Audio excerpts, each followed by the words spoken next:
अशी माझी आपल्याला विनंती आहे. म्हणून नक्की 1.5 वर्षामध्ये आम्ही काय केलं आणि पुढच्या 3.5 वर्षामध्ये आम्ही जिल्हानिहाय काय करावं हे तुमच्याकडनं आम्ही समजून घेतोय. मराठी झाली, या सगळ्या गोष्टी झाल्या. एक 15-20 दिवसामध्ये किंवा एक महिन्याभरामध्ये ज्या सगळ्या याच्यापूर्वी अभिजात भाषा झाल्या त्यांची उत्कृष्टता केंद्र जी आहे ही 4 वर्षानं 5 वर्षानं त्या स्टेटमध्ये झाली. वर्षभराच्या आतच आपल्याला हे मराठी भाषेचं जर उत्कृष्टता केंद्र जर मिळालं तर त्याच्यातनं देखील तुम्हाला अपेक्षित असलेले अनेक मराठीसाठीचे उपक्रम आपण अख्ख्या महाराष्ट्रामध्ये राबवू शकतो. आपली मराठी भाषा ही साता समुद्रापलीकडे जाऊन पोहोचलेली आहे. अनेक देशांमध्ये आपली मराठी भाषा बोलली जाते. आपल्या राज्याच्या कानाकोपऱ्यामध्ये मराठी बोलणारा मराठी माणूस आहे. मग असं असताना आपण जतन आणि फक्त संवर्धन करूया आणि त्या बेसवर आपण एक कार्यप्रणाली तयार करूया अशा पद्धतीची आम्ही जागतिक स्तरावर निर्णय घेतला. आणि मला सांगताना आज मनापासूनचा आनंद आहे की 9 ऑक्टोबर किंवा 10 ऑक्टोबरला ज्या इंग्रजांनी आपल्यावर राज्य केलं त्या इंग्रजांच्या प्रदेशामध्ये जाऊन छत्रपती शिवाजी महाराजांच्या नावानं जागतिक मराठी वैश्विक केंद्र करण्याचा निर्णय महाराष्ट्र सरकारने घेतलेला आहे. त्याच्यासाठी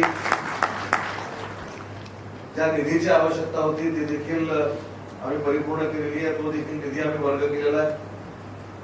त्याच्यामुळे जगाच्या पातळीवर एक कुठेतरी जसं आपल्याकडे सेंटर ऑफ एक्सलन्स आहे होणार आहे तसं जागतिक पातळीवर मराठी भाषेचं असावं यासाठी आपण जगाच्या पातळीवर आपण निर्णय घेतला. त्यानंतर अनेक मराठीतल्या साहित्यिकांची मागणी होती की ऐरोलीमध्ये देखील उपकेंद्र तयार करावं. त्याला देखील 35 कोटी रुपये आपण मंजूर करतोय. साहित्य संमेलन आपण कशा पद्धतीनं महाराष्ट्रामध्ये साजरं करतोय हे देखील मी शेवटी आपल्याला सांगणार आहे. ग्रंथालय असली पाहिजेत, अन्यथा पुणे किंवा मुंबई याच ठिकाणची पुस्तके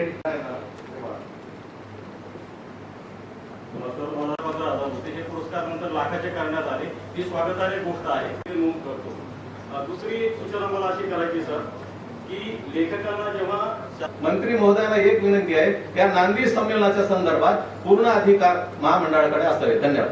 त्याच्यामुळे पहिल्यांदा मराठी भाषा विभागाने निर्णय घेतलाय की आता प्रत्येक जिल्ह्यामध्ये मराठीतला तज्ज्ञ हा मराठी भाषा अधिकारी असेल आणि त्याच्या माध्यमातून आता नांदेड जिल्ह्याचं काम देखील पुढच्या महिन्यापासून सुरू होणार आहे. आज नांदेड जिल्ह्याच्या दौऱ्यावर असताना उद्योजकांबरोबर संवाद साधला, MIDCच्या अधिकाऱ्यांशी देखील संवाद साधला आणि उद्योजकांसाठी 2 महत्त्वाचे निर्णय घेतले की डबल टॅक्सेशन होतं ते रद्द करून सिंगल टॅक्स घेण्याचा आम्ही निर्णय घेतलेला आहे. अग्निशमन दलाचं शुल्क जे 6 रुपये केलेलं होतं ते पुन्हा एकदा 1 रुपये 70 पैसे करण्याचा आम्ही निर्णय घेतला आहे. मराठी भाषा विभागाचा जो आढावा घेतला त्याच्यामध्ये सन्माननीय हिंदू हृदय सम्राट बाळासाहेब ठाकरे जिल्हा मराठी विकास केंद्र हे नांदेडमध्ये आम्ही सुरू करतोय. मराठी भाषेचा विभाग देखील आम्ही नांदेडमध्ये सुरू करतोय. असे विविध निर्णय आज दोन्ही विभागाचे नांदेडमध्ये येऊन मी घेतलेले आहेत.